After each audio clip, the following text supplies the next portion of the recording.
Good afternoon, guys. I am Regina. I am severely anemic. I have an adenoma of the pituitary, and I also suffer from an autoimmune disease. In my case, it's rheumatoid lupus, and I want to talk to you guys about how the corona is affecting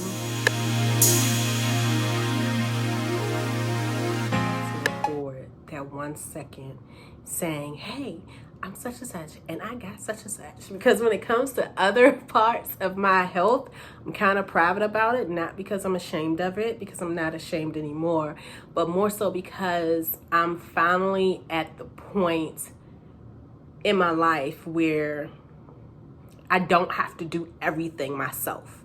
I don't have to be superwoman for everybody and then have to be superwoman for me too. I am very blessed to have superwoman for my wife. She's fucking awesome. Being married to her is probably the first time in my life that I didn't have to assume or think or wonder like, I just know without a shadow of a doubt that she has me in her hands and she's protecting me. And that feels amazing. So I know I'm good. And because of her loving me and taking care of me so much, this is probably the most healthiest I've been since I was maybe 25, honestly, if I'm going to be honest about it. I'm going to put it in this perspective. My wife and I would be married for 6 years in August. Before meeting her, I probably had 4 surgeries in my life. I think 3 stomach surgeries and 1 head surgery. Each time I woke up from them surgeries, I woke up by myself. So when it comes to my health, I'm usually very private, but I know how dangerous having an autoimmune disease is. And I figured, let me share the tips my doctor gave me with some of you. Maybe it'll help you if you have the same disease, or maybe something different, or maybe nothing at all. So the first tip my doctor told me was gloves. Gloves are great. Wearing hand gloves are great. But unless you are either A, going to walk around with 1,000 pair of gloves in your purse, or B, remember to change your gloves often, you're really not doing anything. The best thing you can do in most cases is use hand sanitizer. If you don't have any hand sanitizer, or if you can't find a vendor that will ship the hand sanitizer to you, make it. The reason gloves is okay, but it's not like, it's because a lot of us don't think to change our gloves often, and it's a lot of cross-contamination. So say for instance, if we're in a grocery store and somebody was just coughing in the whole cereal aisle. So you got to think of it like this. All of the cereal now has corona on it. You use your gloves, you pick up a cereal box, you put it in your cart. Now in the same gloves, you in the meat aisle, you pick up this pack of chicken, you put it in the cart. You know, now it's time for you to pay. Now you have to open your purse. So now the contamination from the cereal box is now on your purse. Now you dig it in your purse. You pull out your checkbook. Now your checkbook's contaminated. Now you pick up this pen out your purse because you're already in your purse.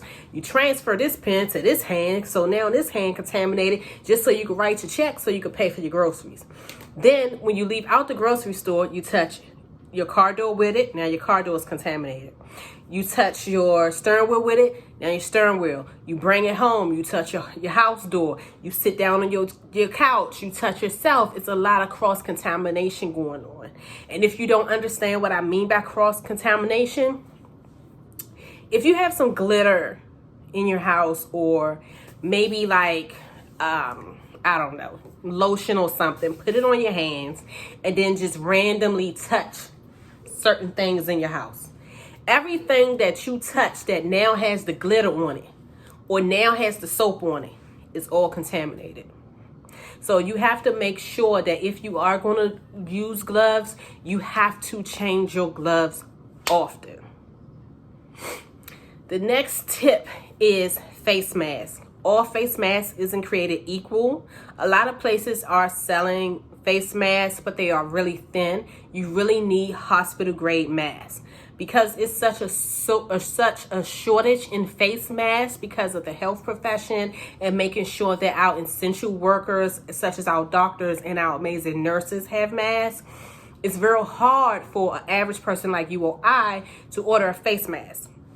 The best way you can test to see if your face mask is good quality, in other words, hospital grades, hold your face mask up like this. Get a spray bottle and just spray into the mask.